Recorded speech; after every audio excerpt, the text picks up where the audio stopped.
Pizza nga ba or burger? Or pwede naman both? Eh, di doon na tayo sa pizza burger. Sobrang solid, sobrang At sarap. tipong makakasiguro ka na talaga namang fresh yung mga ingredients na ginagamit nila. At yung tipong hindi talaga tinipid sa keso. Tingnan mga basic mga immortal, nandito naman tayo yan sa may Beyond the Crust, dito yan sa may Binyan. Tabing tabi nitong Maribel Subdivision. Ito sila mga bagong produkto dito at ito yung mga titikman natin yan. Siyempre kasama pa rin ang pinagmamalaki ng Beyond the Crust Binyan, ang kanilang mga pizza burger.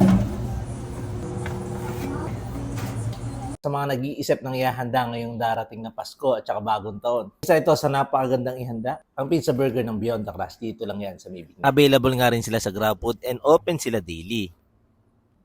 Kain mo.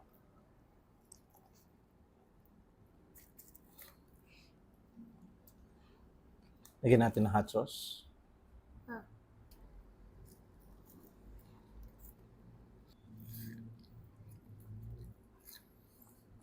Kung napapaisip ka kung magpipizza o magbe-burger ka ba, mag-pizza burger ka na dito sa may Beyond the Crust Binyan. Grabe, sobrang solid, sobrang sarap. Dito mojos, merong french fries. Tapos,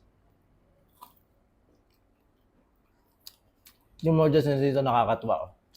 Style ng parang french fries yung datingan. Sarap. Sarap. Sarap yun.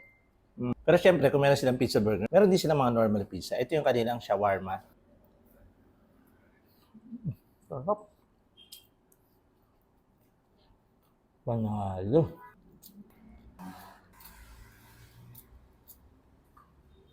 Sobrang solid din talaga. Para ka nag-shawarma na tapos nasa pizza. Combination ng dalawa. Ito yung isa sa mga bago nilang menu. Chicken quesadilla. Ito yung mild tomato sauce.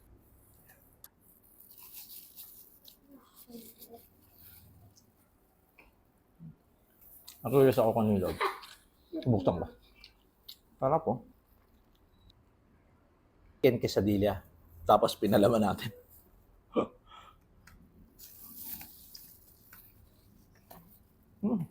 Masarap yung gano'n. Kaya nyo. Nagsama natin titikman yung nachos nila. Sobrang cheesy ng nachos nila. Tikman natin.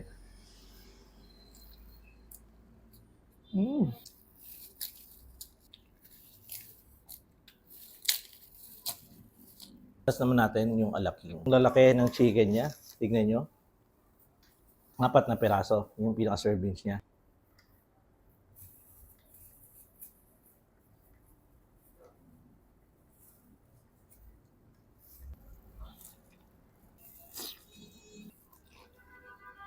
Gusto ko rin yung kung paano ko complement yung lasa ng pinaka-alaking sauce dun sa pinaka-chicken. Ang sarap na lang.